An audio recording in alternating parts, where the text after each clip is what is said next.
Seja muito bem-vindo, muito bem-vinda ao Quantum 200+, o podcast que transforma médicos em empresários de sucesso. Aqui eu trago pessoas para falar sobre suas histórias, desafios e estratégias para crescer no mundo dos negócios. Nosso objetivo é te mostrar que é sim possível vender e escalar negócios na área da saúde, que você pode construir a sua independência profissional.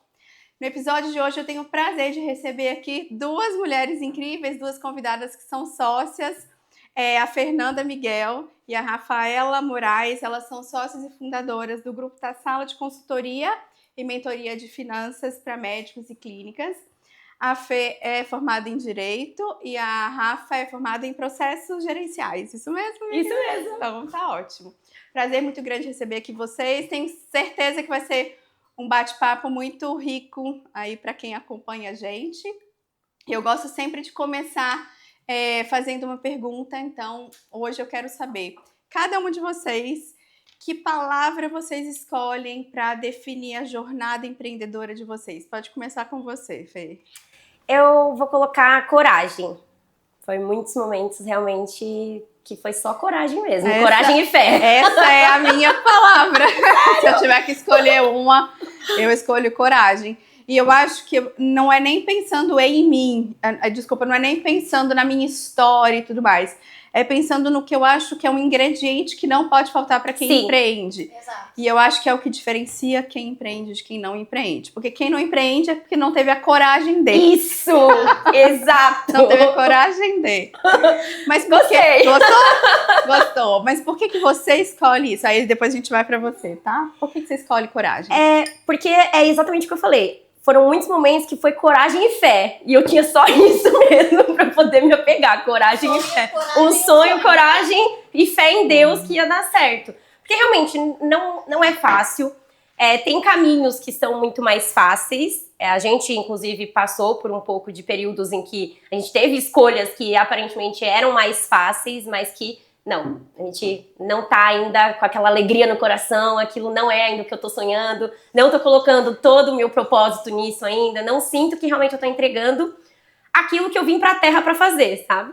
Então, é coragem e o tempo todo tem que ficar reforçando que é coragem, porque se não tiver, volta pra aquilo que você falou, né? Não tem coragem, não empreende, e aí a gente fica estagnado.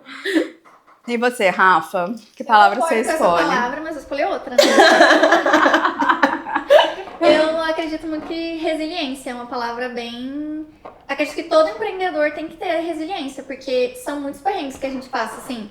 Quando eu falo muitos perrengues, é naquilo, né? Às vezes tu tá projetando um negócio, com certeza em algum momento vai sair fora do que tu tava projetado, e aí, tu vai desistir? Não, vamos de novo, começa de novo.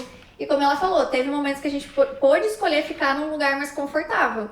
E a gente falou, não, vamos começar tudo de novo, mas a gente vai pro lugar onde a gente quer ir. Então, entra muito essa questão de dar coragem, mas também da resiliência, de peraí, vamos de novo até dar certo e vai.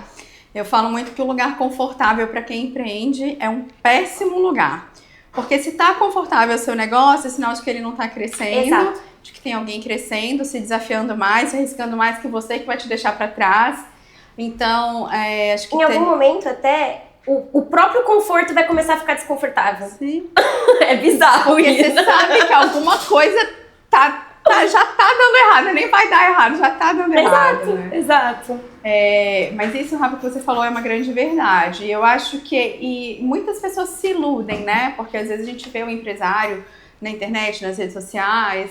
E claro, a gente nem tem tempo de ficar ali postando também os perrengues. Os perrengues, a gente tem que resolver os perrengues, né? Então, eles não vão aparecer. E parece que a vida do empresário é maravilhosa, porque as pessoas só veem o empresário viajando, o empresário nos cursos, né? O podcast, né?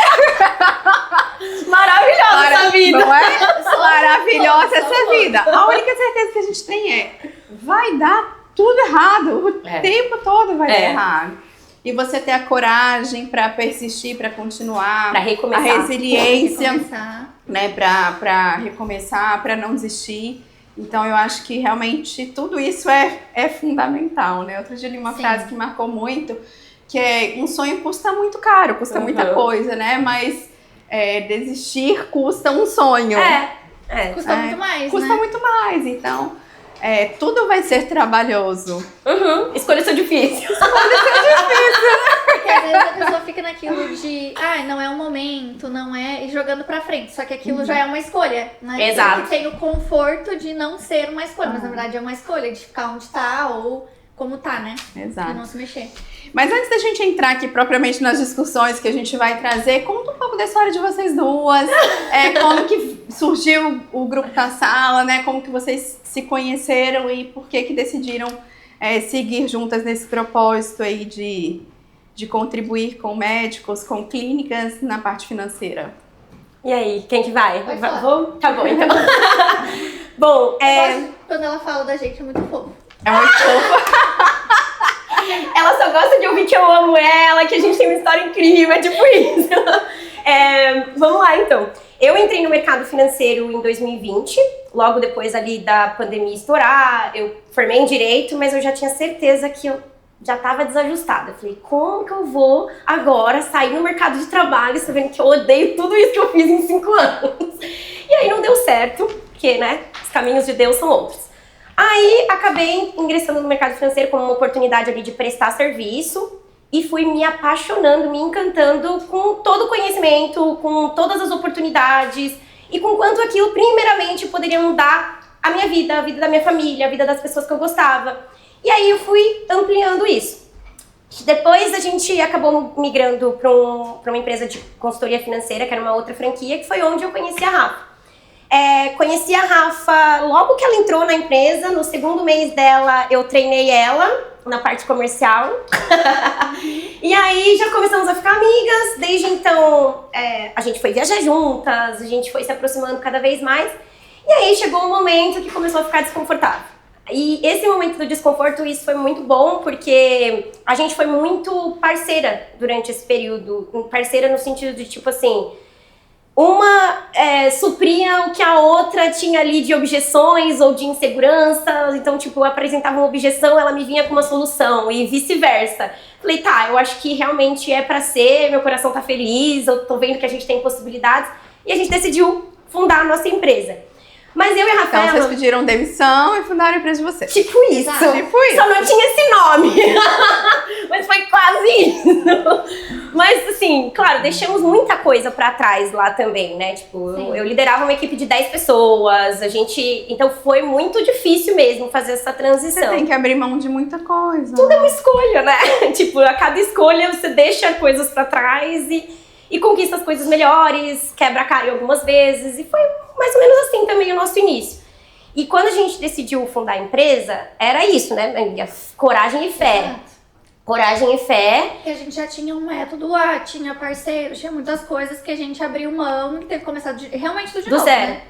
né? Tipo, fazer o nosso próprio networking, sair atrás de novos parceiros. Montar todo o modelo de negócio, toda aquela coisa. Até porque assim, quando você está num lugar que você vai continuar trabalhando no mesmo segmento e fundar o seu, tem a questão ética também de não competição. Então, você não tem clientes, né? Porque aqueles clientes não serão seus clientes. Você tem que, Na verdade, criar os seus clientes, criar a sua rede de network, criar outras coisas, né? na verdade, no nosso caso, como lá era uma parceria de negócios, Não era os clientes não não era um quiseram vínculo. ficar.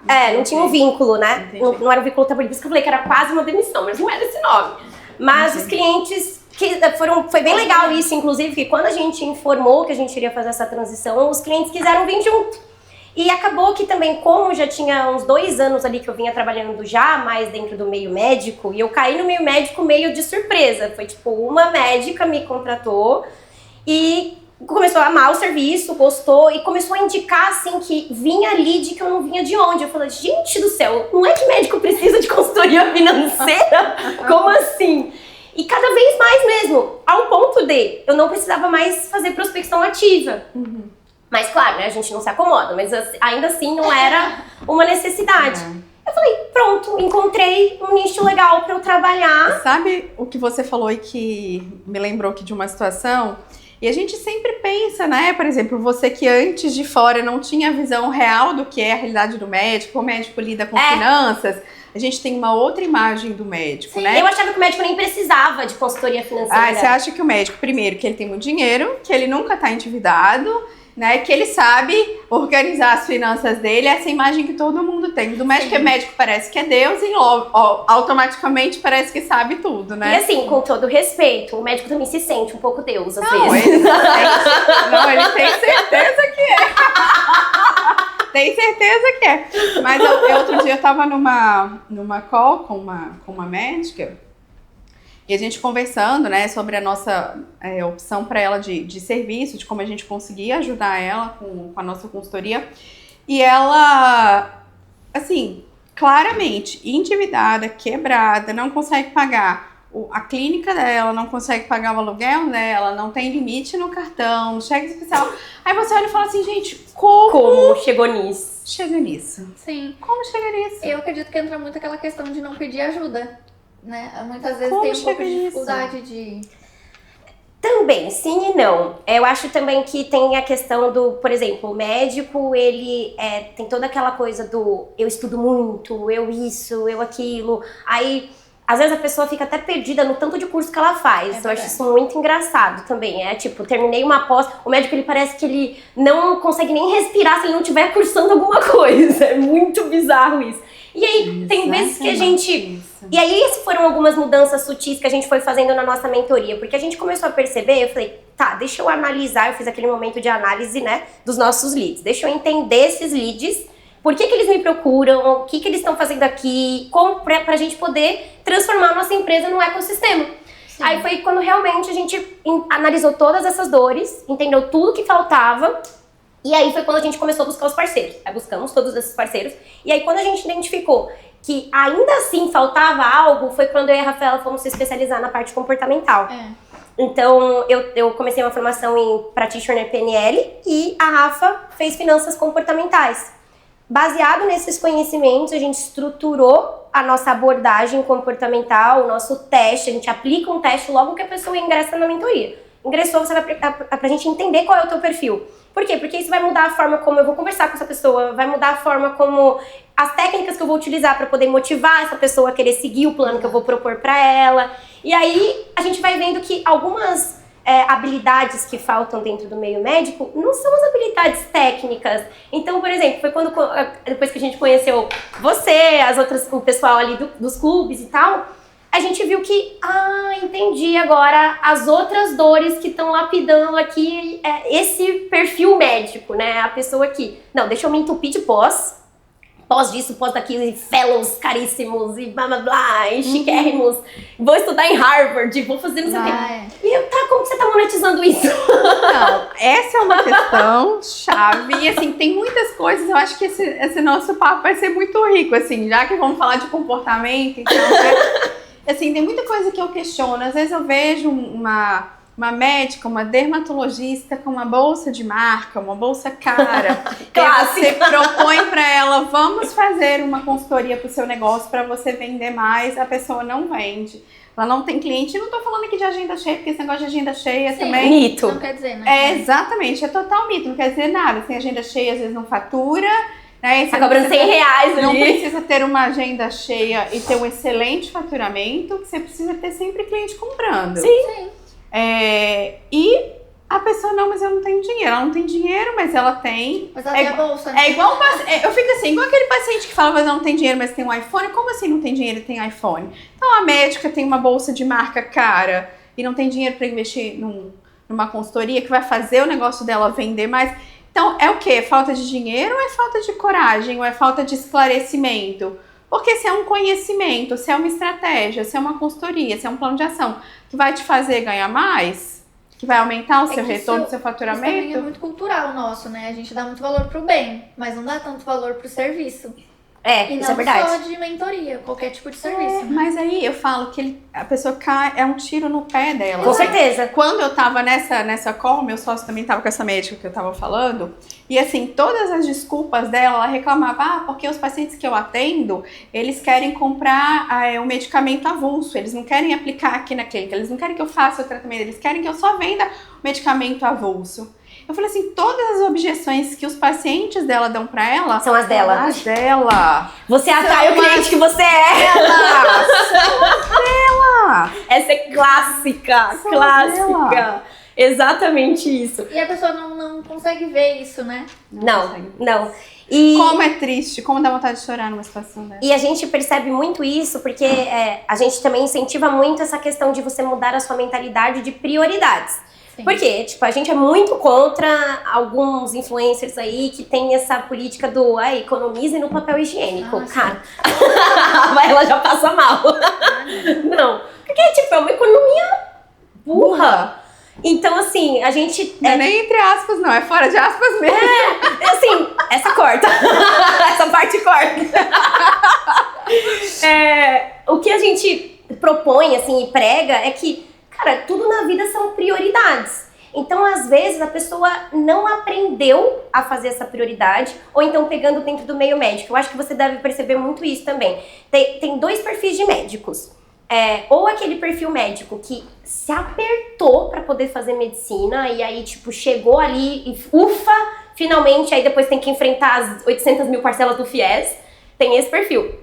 Que a família não tinha condições, mas que se matou ali pro médico conseguir fazer. É a minoria, né? E tem aquele perfil do tipo, médio por amor. Entrei porque a minha família bancou tudo, porque não sei o quê. E esses dois perfis dão muito problema, financeiramente falando. Tem esse, mas tem, eu acho que vários outros perfis também que ficam no meio. Esses dois a gente percebe que é os que dá mais dá problema. Esses dois aqui, cara... Mas uma coisa que eu vejo assim, o médico, só que esse é um grande problema também, que só piora. Desde que eu me formei em 2009. Quantas faculdades hoje tem a mais de medicina particular? Quantos médicos a mais estão se formando no mercado? Então, antes você formava e da noite para o dia, você já conseguia tirar mais de 15, 20 mil mês fazendo plantão, independente de qualquer coisa. Hoje, primeiro que já não é mais assim. Não é mais tão fácil, né? Só que, mesmo que fosse assim, essa não é uma vida sustentável. Imagina! Então, eu ainda converso hoje com médicos que, sei lá, já têm 60 anos, que tem nome no mercado, que ainda fazem plantão, que estão endividados, que têm clínicas grandes e que estão endividados. Então, assim, eu fico questionando muito por que acontece desse jeito, né? As pessoas fogem, e assim, algumas respostas eu tenho, porque eu posso falar de mim mesma. Quando eu comecei enquanto médica, porque eu acho que antes de ser médica eu sou um ser humano e que trago a minha história. Com certeza. certeza. Que é o que a gente está falando de comportamento. Com certeza. E em função de diversas questões da minha história, quando eu comecei enquanto médica, eu tive um período que eu era relativamente endividada porque eu não queria olhar para as coisas. Eu não queria saber quanto entrava na minha conta, quanto saía, era aquilo. Eu sou médica, eu posso passar meu cartão, ninguém vai me negar limite. E tem Todo tudo banco isso. vai me aprovar. Até Faço você, mais um plantão. até você quebrar, porque essa médica, por exemplo, que eu conversei, ela não tem limite no cartão. Sim. Eu propus pra ela, falei R$1.000 por mês. Eu ia meio Nossa! eu ia parcelar o primeiro mês pra ela em 2 pra fazer Meu ela em um Deus. mês fazer dinheiro pra depois ela pagar o resto. E ela A pessoa não tinha esse limite no cartão. Sim.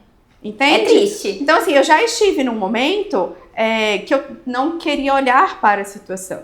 Só que é aquilo, quando você tem em você a vontade muito maior, a ambição que é maior, a coragem que é maior, você fala, eu tenho que olhar para essas coisas. Se eu não olhar, quem é que vai olhar para mim? Sim. Se a gente não olha para o problema faz o quê? Só aumenta, né? É que é uma falsa sensação de estou bem. Se eu não olhar pra aquilo, aquilo não me pega. Tipo assim, É aquela frase que o povo usa, né? Só tem doença quem vai no médico. É isso que eu falo agora, eu não vou no médico aí eu não descubro que eu tenho doença, né? Exato. É aquela casa de ferreiro espeto de pau mesmo, entendeu? Mas acontece. E assim, Rafa, na experiência de vocês, qual é o erro mais comum que os médicos cometem quando eles misturam finanças pessoais com as finanças do negócio da clínica, né? Já pensando num médico que tem que já tem uma clínica, por exemplo, quando eu comecei, pegando um pouco desse gancho que eu falei, que eu comecei o meu consultório, eu ainda fazia, passava visita no hospital, não era mais plantão, mas eu passava visita na nutrologia, tinha o consultório, que ainda não era a minha clínica, mas era um consultório que eu alugava numa clínica, e pra mim eu não sabia de onde era o dinheiro da clínica, de onde era do hospital, eu sei que era tudo uma... É tudo meu, é tudo bem. É tudo meu, é salada eu só. vou gastar tudo. Qual qual o erro mais comum que eles cometem quando já tem um negócio mesmo mais estruturado, né? Uma clínica, quando às vezes tem equipe, tem pessoas. O erro já é esse, né? É pagar salada, né? O erro é pagar salada. Mas é que assim, quando tu não sabe o que é da empresa e o que é teu, como é que tu vai se planejar pra fazer uma viagem? Como é que tu sabe se tu pode fazer uma viagem? E aí o que a gente tava falando da questão da bolsa. A gente não quer falar pra pessoa que ela não pode comprar uma bolsa, porque a gente também quer comprar bolsa. A gente quer gastar, a gente quer viajar e a gente faz isso. Então a gente não vai falar isso pra pessoa. Só que como é que ela vai ter essa noção se ela não sabe o que é dela e o que é da empresa? Mas eu acho que o pior ponto ainda em si é porque a pessoa não sabe o que é lucro. Então tudo que entra é pra pagar boleto que tá pra vencer. Então, às vezes a pessoa fatura, por exemplo, sei lá, 100, 200, 300 mil reais. E aí ela fica, gente, mas não tá sobrando nada. Por quê? Porque o lucro dela é isso aqui, porque ela não sabe o que é pra pagar custo fixo, o que é pra pagar custo variável, paga um monte de imposto, paga um monte de taxa, porque antecipa. Né? Não, acha que tá tendo uma margem alta, porque o que a pessoa normalmente faz, tá? Que a gente pega muito. Esse de achar da margem é ótimo. Vou trazer aqui um procedimento que eu conheço, Botox. Sei lá, a pessoa vai lá pagar R$1.000 num Botox. Conta de cabeça fácil, tá? Vou pagar R$1.000 num Botox. Aí a pessoa acha que o lucro dela paguei ali tirei ali o coisinha, a toxina. Sei lá, R$300 da ampola, do frasco. Exato, uma seringa, tá, esse aqui é o meu custo, meu lucro é o restante. Não, ela não tá tirando a Eu não tô dizendo porcentagem. que custa 300, não. Foi só um valor hipotético. Conta Exato, fácil. eu sei que o Botox não custa 1.000 também, né, mas... Sim, então assim, a pessoa fala, tirou esses 300, vamos dizer... 700 é meu, tá no bolso. Exatamente, só que daí ela não tirou o custo fixo, então ela nem sabe o que é dela. Ela Não tirou o imposto, a taxa do cartão. Exato. Tirou o custo diluído do espaço, da equipe. Que é o fixo. Né? Exato. Então eles não colocam o custo fixo. E aí no final, tá, vamos supor que eu faturei 100 mil. 80 mil é meu custo. Eu ganhei 20 e aí tô tendo uma vida de nem 20, entendeu? Tô gastando muito mais. E aí dá aquela sensação de que eu trabalho muito, eu faturo muito. E nenhum dos dois cresce. E nada tá crescendo. Eu não tenho dinheiro pra nada, tipo assim. E aí começa a ansiedade com o dinheiro, e aí começa os gastos, aí começa aquele ciclo, né? Tô ansiosa, tô trabalhando muito, então mereço fazer essa viagem. É a mesma questão de um paciente que compensa na comida. Isso. Os outros estresses. Igualzinho. É o mesmo padrão de comportamento. Exatamente. A mesma descarga emocional é essa. E aí entra talvez de novo até na questão do ego, né? Mas eu sou médica, como eu não posso comprar isso? Eu sou médica, como eu não posso fazer essa viagem? Eu sou médica, como eu não posso tal coisa? Como eu não mereço tal coisa, né? Estudei tanto, me matei de estudar. Eu faço um monte de curso. Como eu não vou fazer esse curso se o colega do lado tá fazendo? É bem isso. E outra coisa, ainda cobra igual o colega do lado cobra, né? Desse jeito. Porque ele não sabe qual é o custo fixo dele e qual é o custo fixo do colega. Exatamente. Exatamente isso. E vai entrando num ciclo. Porque, por exemplo, eu fui lá, tô me sentindo irritado, ansioso porque eu não tô vendo meu dinheiro. Aí eu vou lá e gasto. Aí eu sinto culpa por gastar e aí eu fico mais estressado. Não olho pra isso. E aí vai virando um ciclo. A gente já ouviu de cliente falar assim, eu comprei essa viagem porque eu não quero nem saber, porque eu não sei o quê. Eu tava muito estressado. Porque a pessoa já chegou num momento onde ela foi procurar ajuda, ou às vezes a pessoa nem sabe que existe uma ajuda, né? Mas ela foi procurar uma ajuda no momento que ela já tá muito esgotada. Eu já ouvi falar de cliente também que, meu sonho é conseguir pagar as contas. Gente, uma pessoa que ganha 30, 40 mil no mês, como é que o sonho é conseguir pagar a conta? Sim. Né? E às vezes vai... Que sonho triste, né? Meu Deus. E quando a gente pensa também, né? Aí entrando de novo na questão, realmente o médico estuda muito, estudou muitos anos. Faz sentido um médico ganhar 20, 30 mil por mês também? Exato. Não faz. Não faz. Mas se ele não empreender, é o que ele vai ganhar e olha lá. E uma coisa que eu gosto de falar muito, assim, até pra incentivar médicos a empreenderem também, porque, infelizmente, em qualquer profissão, assim, não tem como você passar de um certo teto sem empreender, não tem como. Porque você tem as suas horas limitadas, né? Horas limitadas, a empresa tá partilhando o lucro com você. Então, tipo, imagina, você não fala vai... pra mim, como que você faz 80, 100 mil mês para você no plantão? Não dá, não, impossível, não tem horas suficiente pra isso. Como eu já fiz essa conta. 120, 150 mil pra você por mês no plantão? Eu fiz essa conta uma vez com uma cliente nossa. Eu sentei com ela, montei a conta e falei assim, cara, olha só, porque a gente teve ano passado muito cliente em burnout, assim. E aí, prejudica também o próprio planejamento, porque daí a pessoa é obrigada a ficar aquele período afastada. E um mês afastado para quem dá plantão já era, entendeu? E o burnout ainda, como é uma doença recente, é uma doença ocupacional, ainda não tem proteção de seguros para poder lidar com essa... Então nem sei como nomear direito. E tem uma outra coisa, né? Qual é o médico que trabalha no método CLT? Quase não existe. Não existe, é e bem nem, pouco. E nem defendendo, porque eu sou completamente contra também. Mas não é essa a questão. É que se você não trabalha no CLT, você trabalha com PJ, você é um microempreendedor no mínimo. Exato. Por que você não empreende de verdade? Perfeito. Exatamente. Mas se você já não é um funcionário comum tradicional de CLT, você é empresário. Só tem esses dois caminhos. Você é um empresário. Então empreende pra valer, gente. Só que pelo número de horas CLT, que sei lá, são as 44 horas semanais, a pessoa vai conseguir tirar no máximo, eu já fiz essa conta, R$17.600.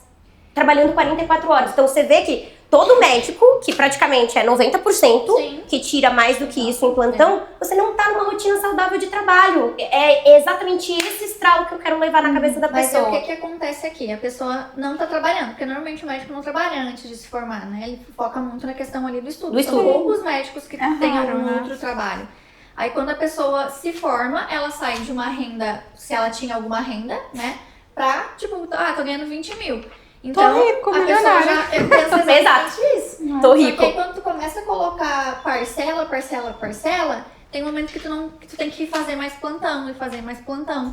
E aí a gente pega vários clientes que não conseguem reduzir o plantão agora, sendo que já estão totalmente esgotados, mas porque não conseguem, porque precisam fazer aquilo ali. Isso, Rafa, é uma coisa bem interessante que eu também vejo muito conversando com médicos. Todas nós aqui conversamos muito com médicos. Nossos clientes são médicos. Eu já me sinto até um pouco. Eu brinco, não tem nada a ver, mas eu brinco com os clientes que eu sou formada em Grey's Anatomy. Esse podcast vai ficar uma piada pra todos. Mas é extremamente interessante, assim, você ver como os médicos, eles viram refém de um padrão de vida de plantão. Nossa. O médico, ele acaba de se formar, eu falei com vários que, tipo, acabou de formar, até de fazer residência, tem 1 ano e meio, 2 anos, ele começa, obviamente, no plantão, e às vezes numa outra clínica de um convênio, só que ele já estruturou todo um custo gigante de vida, eu tô casando, eu comprei apartamento, não sei o quê, em cima desse plantão. Sim. Aí na hora que você fala pra ele assim, investe X mil a mais por mês pra fazer o seu consultório, a sua clínica, fazer 5 vezes o valor que você faz hoje, a pessoa fala, eu não consigo. Ela não tem de onde tirar. E às vezes é medo, né? Tipo, se eu abrir mão nesse plantão e não conseguir o cliente. Então, medo é a primeira coisa. É o primeiro que começa, que vem, tudo vem depois do medo. Mas depois do medo, a pessoa tá presa no padrão de vida do plantão. Ela tá completamente presa. Sim. E sabe quando ela vai sair disso?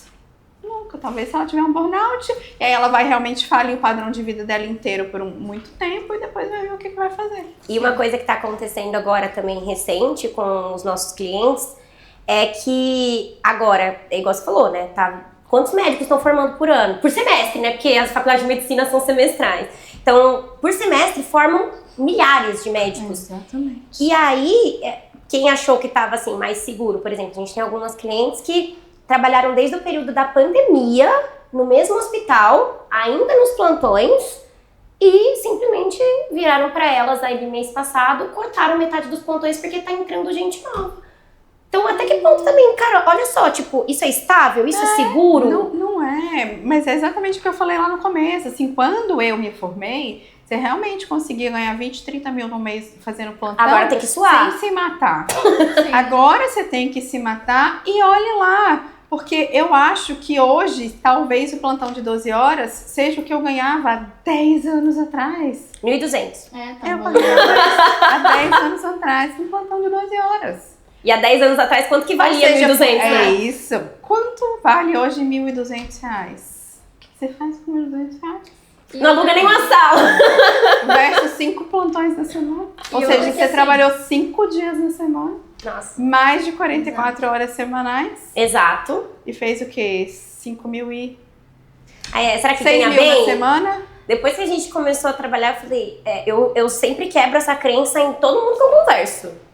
Não é que médico ganha bem, médico trabalha muito. Tipo, vamos começar nesse ponto de partida. Ganha bem quem se arrisca. Desculpa, eu já não acho que ganhar 20, 30 mil é ganhar bem pra médico. Pra quem sai da faculdade ok. Pode ser, pra quem tava Isso, no no zero. Mas depois de 2, 3 anos... Ainda mais em São Paulo.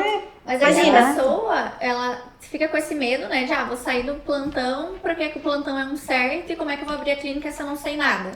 Só que aí então, entra querido, coisa, continue. Né? Você vai continuar assim, infelizmente, durante muitos anos. E os que tiverem coragem apesar do medo fizerem, vão sair nas frente. Ou acontece aquilo, a pessoa ficou presa, aí ela não consegue diminuir o plantão, porque ela precisa pra arcar o padrão de vida dela. Aí ela não consegue se dedicar, às vezes, na clínica, porque tá com aquele monte de plantão. Mas eu falei pra essa médica, eu falei, o que você tem a perder? Você tá com o nome sujo. Você não tem limite no cartão. Você tá endividado. Eu falei, o que você tem a perder? O que você tem a perder? Já não tem mais nada, né? Eu falei, o que te impede de fazer? Você não tem mais a perder. Então, assim, tem aquele que tá lá no fundo do poço e tem o outro que tá amarrado no padrão, né? E eu falo, gente, se tivesse coragem, eu sempre fui uma pessoa muito corajosa. Tanto que eu falei, é a minha palavra, assim. Eu lembro que o dia que eu fiz um curso, que na época eu passava visita como nutróloga nos hospitais, e falei, eu quero começar a atender em consultório. Então, procurei um curso. Quando eu cheguei nesse curso, o professor falou assim, na segunda-feira você vai mudar a realidade do seu consultório com tudo que você aprender aqui esse fim de semana. Eu falei, pois eu vou mesmo. Não tenho consultório, vou abrir. Eu abri. Na semana seguinte, eu achei uma clínica, peguei uma tarde e fui. Então, assim, estudei, aprendi, ouvi alguma coisa. Eu vou executar, eu vou implementar, eu vou ficar estudando até quando? Eu vou ficar pensando até quando? Mas falta um pouco dessa execução, né? Tá um pouco. Isso em todas as áreas. Em todas as áreas. A gente brinca um pouco. É o ambiente, né? Porque por que o médico vai sair se todos os amigos dele ali não fazem isso? Então, às vezes, tu tá inserido em um ambiente que tá te prejudicando. E aí, por exemplo, que nem tu, às vezes, claro, que nem tu falou, tem a coragem, tem que ter ação, mas às vezes a pessoa tá num ambiente que todo mundo tá empreendendo, por exemplo. Aí ela já Você falou de uma coisa que de vez em quando eu fico lembrando. Eu fico lembrando de plantões que eu fazia, de visitas, né? Não só plantões, mas às vezes de visitas que eu passava no hospital. E aí tinha os colegas, né, médicos do hospital, da visita, que às vezes a gente sentava, tomava um café junto e tal. E eu fico lembrando, eu falo, eu tenho certeza que a maioria deles estão fazendo exatamente a mesma coisa. Sim. 10 anos passou na minha vida, eu tenho certeza que eles continuam, talvez em um hospital diferente, mas fazendo exatamente a mesma coisa. E aí eles acham também que a solução às vezes vai ser, não, mas depois da residência as coisas vão melhorar, meu amigo. Mas a maioria dos médicos é depois da residência. A minoria que é antes da residência. A maioria que a gente conhece é depois da residência. Exato. Exatamente. Não vai. Não é uma especialização a mais, não adianta. É saber jogar o jogo. Porque você tem alguns caminhos, que é trabalhar no plantão, no hospital, sendo na sua especialidade ou não, na enfermaria, na UTI, no PS, seja o que for, um plantão. Na cirurgia do hospital ou no ambulatório do convênio. Se não for nada disso, você vai empreender no seu. Mas a gente volta de novo pro ponto da prioridade, né? Uma vez perguntaram numa caixinha nossa, qual foi a coisa mais cara, né, que você já comprou? E aí a gente falou, tipo, a coisa mais cara foi uma mentoria. A minha também. Foi um mastermind, tipo, e aí... A minha também. E isso diz respeito as coisas que eu valorizo. Tem várias coisas que eu quero comprar. Claro, e até mais caras. E ainda não comprei, mas que o que eu investi em conhecimento, eu poderia ter comprado. Sim, mas assim, eu amo comprar bolsas, sapatos e coisas, mas a coisa mais cara foi uma mentoria. Porque é o que eu valorizo, eu sei que é isso que realmente tem uma maior prioridade. E aí é exatamente isso que você falou, tem coragem de chegar com uma bolsa de 30 mil e falar que... E falar pra mim que não tem dinheiro. Então faz assim, coloca a sua bolsa aqui, vamos leiloar ela e vamos te tirar das dívidas. A gente faz essa bolsa virar dinheiro rapidinho, é sério. É verdade, eu venho várias gente a gente faz virar dinheiro rapidinho. Você acha que a pessoa vai? Não responde. Porque é isso, ela ainda na verdade isso é uma desculpa que ela inventa pra ela mesma. Fê, e assim, a gente escuta muito falar em fluxo de caixa, mas tem pouca gente, e né, falando agora de negócios, de clínicas, de finanças para médicos, pouca gente entende de fato o que é fluxo de caixa. De uma forma simples, explica pra gente o que é e por que ele é tão importante para o sucesso de uma clínica, de um negócio. Tá. Quando você entende que o fluxo de caixa ele é importante, independente se ele é da clínica ou se ele é da tua vida pessoal, aí fica mais claro. O fluxo de caixa, na verdade, quando a pessoa vem ali, dinheiro me dá ansiedade, o dinheiro não sei o quê. Quando vem com várias crenças e sentimentos ruins em relação ao dinheiro, é porque falta clareza. Tudo aquilo que a gente tem clareza, que a gente tem visualização, a gente tem mais segurança. O fluxo de caixa vai te dar essa clareza, vai te dar essa visualização. Basicamente, o que um fluxo de caixa simples precisa ter? Entradas, saídas, projeções futuras de entradas, projeções futuras de saída e projeção de reserva. Bem simples, bem básico. Pra quem tá começando, dá pra colocar no Excel isso daí que, no mínimo, vai fazer a função básica disso. É claro que conforme o negócio vai se desenvolvendo, tudo vai ficando mais complexo. Mas isso é um problema para depois, isso é um problema bom. Não vamos ver isso como um problema ruim, né? Então, isso é o básico, para você conseguir visualizar. Porque a partir disso, você vai saber se você pode investir em uma coisa no seu negócio, se você pode comprar aquele aparelho super atualizado, moderno, que você já está querendo comprar há um tempo, ou se você pode fazer uma reforma na tua clínica, ou se a tua agenda, você já está preparado para subir o teu valor, porque já o fluxo de caixa já está desproporcional, então você precisa subir. É onde tu olha para tomar todas as decisões da tua vida. Você não faz uma análise, não faz uma análise sem um fluxo de caixa, é impossível fazer isso. E pensando no aspecto de ser o fluxo de caixa responsável por quebrar ou não um negócio, por que isso acontece? Porque primeiro que as pessoas não fazem. É tão importante para manter vivo ou para quebrar um negócio? Primeiro porque, as pessoas já começam errado, já começam não fazendo, né? Eu vejo, uma coisa que a gente percebe muito também o médico, igual você falou, enquanto tá sobrando, esse é pra mim o maior perigo enquanto tá sobrando, porque uma hora vai parar de sobrar, porque você vai enfiar tanta coisa lá porque tá sobrando, que isso vai se perder em algum momento. Será que tá sobrando mesmo, Exato, né? Perfeito. Será que tá sobrando mesmo? Pode ser uma falsa sensação de que está sobrando. Aí outro ponto também é essa questão de misturar. Às vezes as pessoas querem delegar rápido essa parte do financeiro. Tipo, delegar eu digo, sem ter o conhecimento para delegar. Eu vou contratar aqui uma secretária, e em vez dela fazer o administrativo, vou botar ela para fazer tudo. Tá. E o embasamento? Aí a pessoa não visualiza isso direito, não faz a projeção. Aí acontece muito, até o que a gente estava comentando aqui antes da gente iniciar. A pessoa fatura um valor X no mês, vamos colocar aqui valores fáceis novamente. Fatura ali 100 mil no mês. Só que ela não tá com esses 100 mil no caixa. Ela não tem esse valor. A gente sabe que hoje a maioria das compras, até pelo vício do brasileiro, é parcelada. E ela não faz esse provisionamento dessas parcelas, não faz o provisionamento, inclusive, dos gastos, e fica ali apagando incêndio, vivendo no sufoco. Até chega um determinado momento que a pessoa aí vai aumentando, vai expandindo a clínica e depois não sabe nem precificar.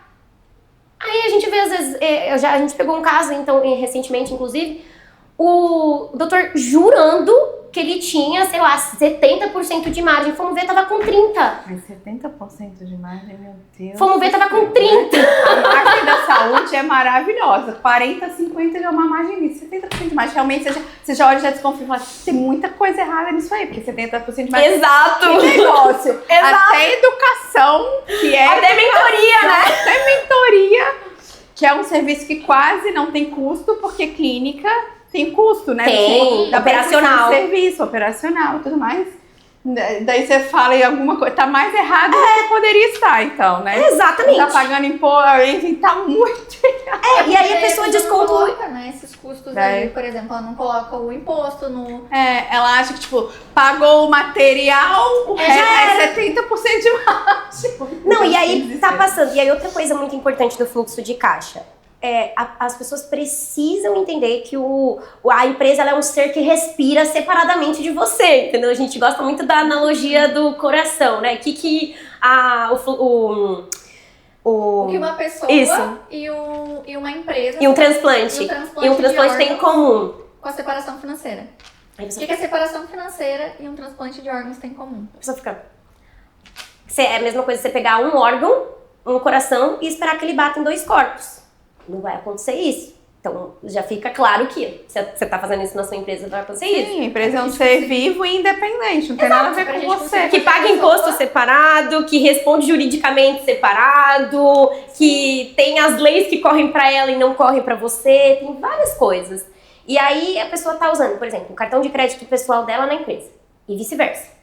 Aí já fica aquele rolo todo. Aí não sabe o que foi lucro, o que foi projeção, o que entrou, o que não entrou. Aí não colocou a taxa da maquininha para poder antecipar. E aí já, de repente, já tá com um monte de empréstimo. Ah, não, mas eu tenho dinheiro para pagar, porque tá projetado para entrar. Sabe aquela bagunça? Aí é claro. Hoje, a média dos negócios no Brasil são 2 anos que o negócio sobrevive. Por quê? O Sebrae fez esse estudo. 48% das empresas. 48% das empresas quebram nos primeiros 2 anos. Em até 3 anos. Em até 3 anos, segundo o Sebrae, por conta do fluxo de caixa. Por falta de má gestão. Por isso. Má gestão financeira. E aí a má gestão financeira vai entrar. O fluxo de caixa, separação PF-PJ. A pessoa acha que só tem que fazer contas a pagar, contas a receber. Que é o que eu queria te perguntar, assim, como que a gente faz de uma forma correta, né, uma gestão de competência e caixa, ou seja, o que seria competência, que a gente até estava discutindo mais cedo, né, faturamento, porque às vezes a pessoa olha, eu faturei 350 mil, eu faturei 500 mil esse mês, então tem 500 mil no meu caixa. Qual é a diferença de caixa para competência, para faturamento? Eu vou trazer um exemplo, vou falar até como a gente hoje faz do nosso, tá? Então vamos supor, esse mês a gente foi lá e faturou 500 mil. A gente faturou 500 mil. Tem cliente que paga, e eu vejo isso principalmente em clínicas que já tem precificações mais altas. É muito por boleto. Então, tem cliente que pagou no cartão, tem cliente que pagou no boleto, tem cliente, né, que pagou à vista. Tudo que entrar, porque tudo que eu fizer nesse mês, vamos supor, a gente tá em abril, né? Tá. Tudo que eu fizer em abril, eu só vou olhar em maio, que é quando eu vou tirar vou pagar todas as contas da empresa e vou tirar o meu Prolabore. O meu Prolabore vai ser tudo que tiver em caixa em maio, tudo que entrou. Então é só o que eu vendi à vista ou só as parcelas que entraram. Aí agora vamos lá, não consigo viver só com isso, sei lá, tô no início ou já fiz cagada até agora, né? Não sei se podia falar essa palavra aqui, desculpa. Pode sim. Super pode. Já fiz uma bagunça até agora, vou ter que antecipar. Ok, só que a gente projeta já as parcelas pro mês. Porque, por exemplo, se o cara tá bem organizado, tem uma reserva, ele vai conseguir, se ele faturar esse 500 mil em 3 meses seguidos, não antecipar nada, ele já vai começar a ter uma passiva, essa passiva dele vai aumentando. Então ele não vai antecipar, ele não vai perder em taxa. Então, essa maneira é a correta. Porque senão toda vez ele antecipar, ele vai perder muito. Eu nem sei exatamente quanto que é o nosso, porque a gente não antecipa. A gente antecipa muito raramente valores no nosso caixa hoje. Só que tu perde uma margem muito grande, e aí tu não tá contabilizando aquela margem no custo. E se hoje, dentro de um consultório, a margem já é pequena, tu vai colocar uma antecipação que pega uma baita margem. Tem antecipação que bate 17, 18, é bizarro. Sim, e assim, eu acho que são vários aspectos, né? Tem o fato de o que entra no mês, tem aquilo que sai no mês, que não necessariamente, por exemplo, esse mês, pode ter que sair um pouco mais. Sim, normal. Porque eu vendi mais no mês passado, então tem mais clientes para eu atender esse mês, eu vou ter que comprar mais material, mais insumos, saiu mais. Só que não necessariamente entrou mais dinheiro no caixa, mesmo que o meu faturamento, a minha competência... Por isso que precisa do fluxo de caixa, o valor que você vai jogar na reserva. Mas aí entra um ponto aqui, que a gente estava falando de lucro, né? Se eu vendi lá um tratamento por 10 mil, desses 10 mil, eu vou tirar o valor para pagar o material. E esse valor, ele já é para repor o material, entendeu? Isso. E aí todo o produto vendido. Exatamente. Então eu já vou deixar lá naquela conta, isso aqui é fluxo de caixa para comprar material. A porcentagem do fixo é para pagar tudo que vai ser de fixo. Desde o café que tu compra para oferecer ali na clínica, tudo que tá no teu fixo vai ser aquele valor que vai pagar. E aí o restante é lucro. E aí daquele lucro, normalmente no início o pessoal investe menos, né, na clínica, na empresa, e coloca mais para si. Mas mesmo assim, tu já vai saber, quanto que eu preciso faturar pro Prolabore que eu quero ter. E se as pessoas... É até uma pergunta que eu tenho para vocês, se elas erram muito em precificação, porque se você erra em precificação, e às vezes você fala assim, nossa, vendi 10 mil e me custou, enfim, vamos colocar assim, o material me custou 3 mil, me sobrou 7 mil.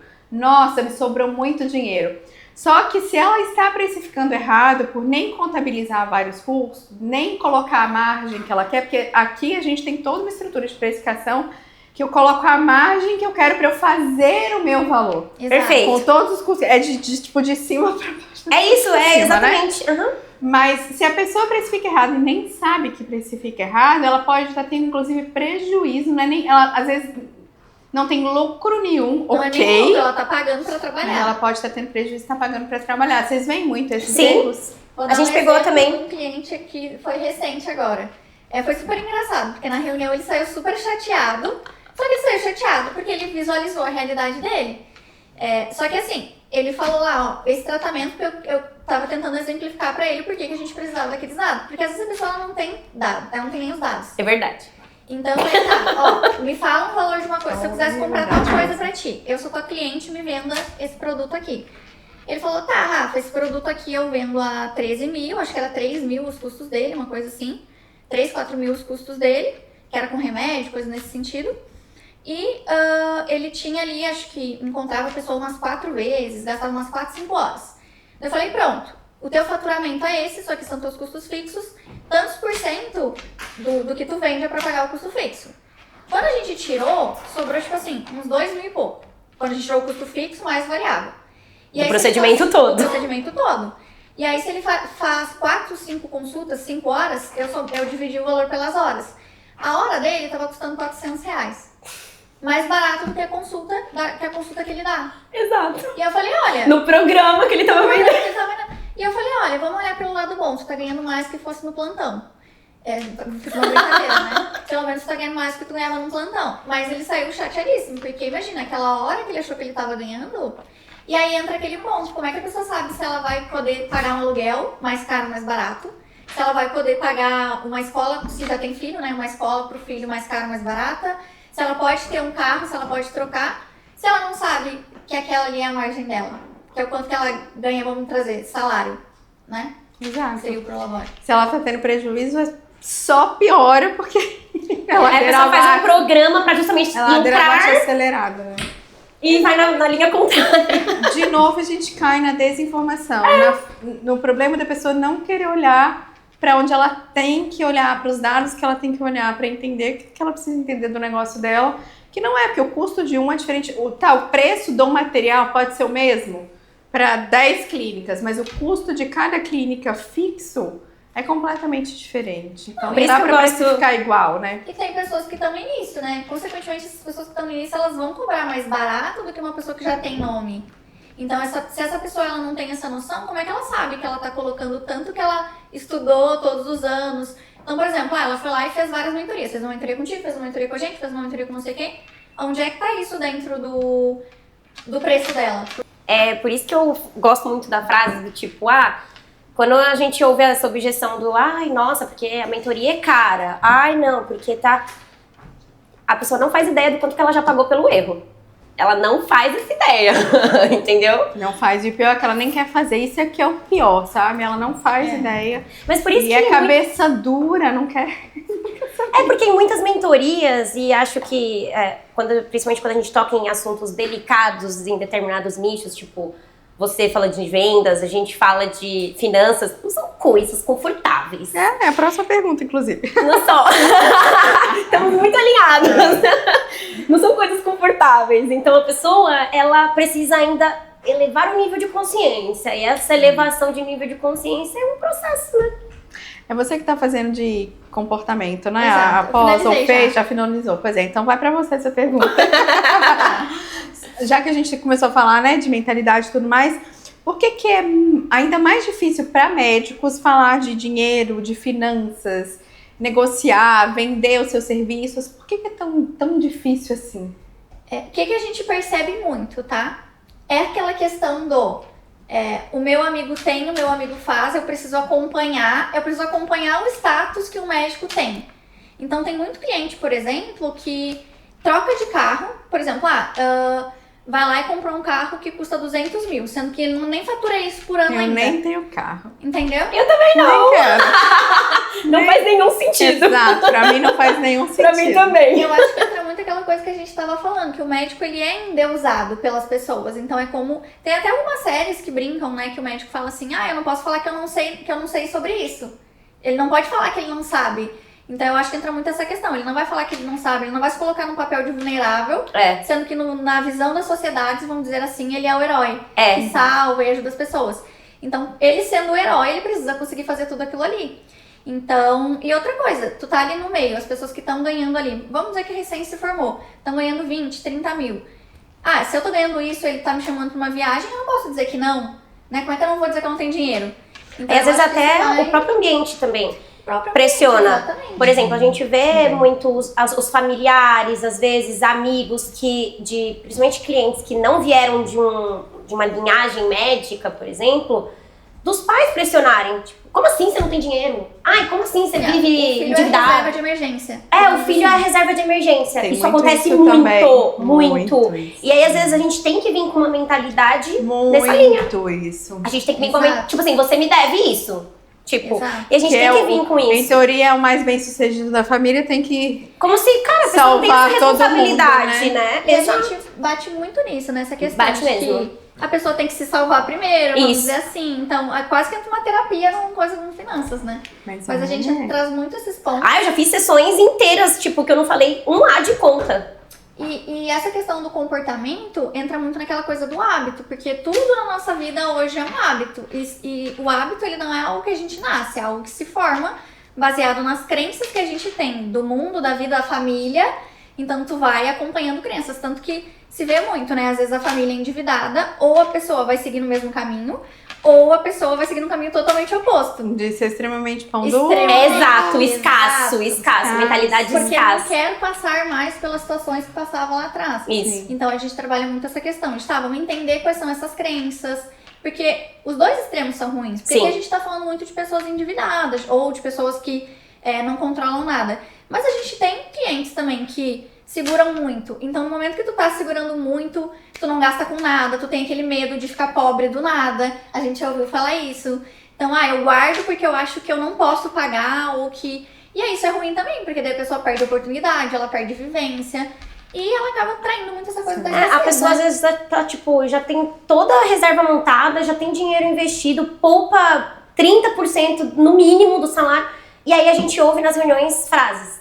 A gente não tem dinheiro. Não tenho dinheiro pra isso. Calma lá. Eu falei, vamos consertar essa frase? Não tenho dinheiro, pode não ser a sua prioridade. A pessoa fala isso, o que o cliente, o paciente dela vai falar pra ela? Não tenho dinheiro. Exatamente. Perfeito. Ela vai achar paciente que tem dinheiro pra pagar o que ela quer vender? Não, porque ela fala que ela nunca tem. Ela sempre fala que ela não tem. E aí, na hora que o paciente falar isso, porque eles falam, é objeção normal de cliente. Sim. Não quer dizer que ele não tem dinheiro. Ele tem, ele só tá gastando com outra coisa. Outra prioridade. E é papel nosso, médico, mostrar pra ele que dinheiro ele tem, ele só tá querendo gastar com viagem, com passeio, com bolsa, com salão de beleza. E ele pode escolher gastar com saúde. Igual o médico também pode escolher gastar com conhecimento pra resolver o problema dele. Sim. Porque se tu vai ver não vejo médicos fazendo isso, né? Mas tu vai ver qualquer outra pessoa no mundo das finanças, a pessoa tá apertada, o que ela corta primeiro? O plano de saúde, o seguro de vida. Loucura. Então, é prioridade? Saúde? Lógico que não, gente. Saúde não é prioridade pra ninguém. Talvez se você estiver morrendo. E olha lá, porque talvez se você estiver morrendo, ela vai falar, já que eu tô morrendo, vou fazer o quê?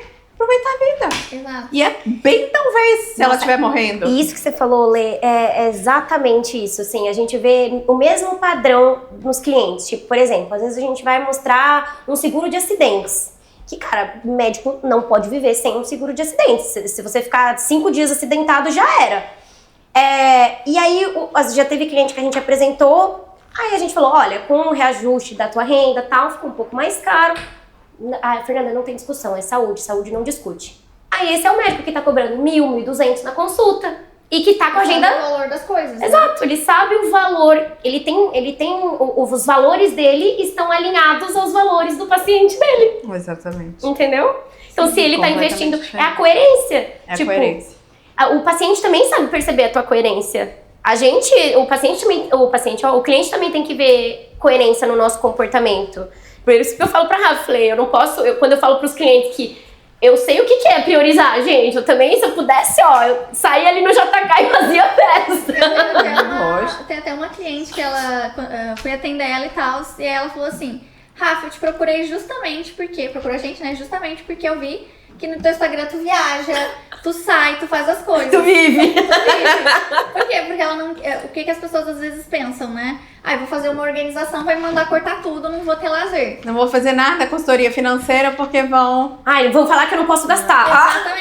Exatamente. E aí eu falei, não, maravilhosa, é isso aí. E aí tu vai ver, no primeiro mês a pessoa enxerga um baita de um resultado, justamente porque agora eu estou fazendo as coisas direito, agora eu posso viajar muito mais do que eu viajava antes. É aquela famosa frase que é clichê, mas é verdade, o conhecimento liberta, assim. Sim, a gente usa muito essa frase. No começo, pode parecer que ser horrível você olhar para os seus problemas, para as suas dores, mas isso vai te possibilitar infinitas alternativas, opções, escolhas, que vai te fazer crescer muito. Assim, o que eu percebo muito também nos médicos, de novo, vindo na questão de mentalidade, de medo, de falta de coragem, é porque, assim, enquanto o médico investe em conhecimento em curso, ele não precisa fazer nada. É só ele ir lá, escutar, anotar e acabou. Quando você resolve de verdade contratar uma consultoria, um serviço que vai mexer na estrutura do seu negócio, que vai fazer que você vai ter que olhar para números, você vai ter que se mexer no desconforto. Não, eu não quero. Ele sai da zona de conforto.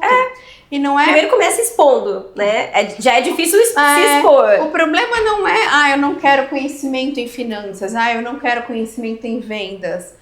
Eu não quero fazer nada com isso. Eu não porque quero tem gente que não quer mesmo nada disso. Exato. Tem gente que deixa bem claro pra gente, Fernanda e Rafaela, não quero aprender nada. Faça pra mim. Só me diz o que eu tenho que fazer. Não é bem assim, só me fala o que eu tenho que fazer. Eu não quero aprender. E tá tudo bem. Maravilhoso. Pelo menos tá buscando ajuda. Exato. Por isso que, inclusive, a gente tem a consultoria que a gente faz tudo na clínica da pessoa. Implementa tudo pra ela.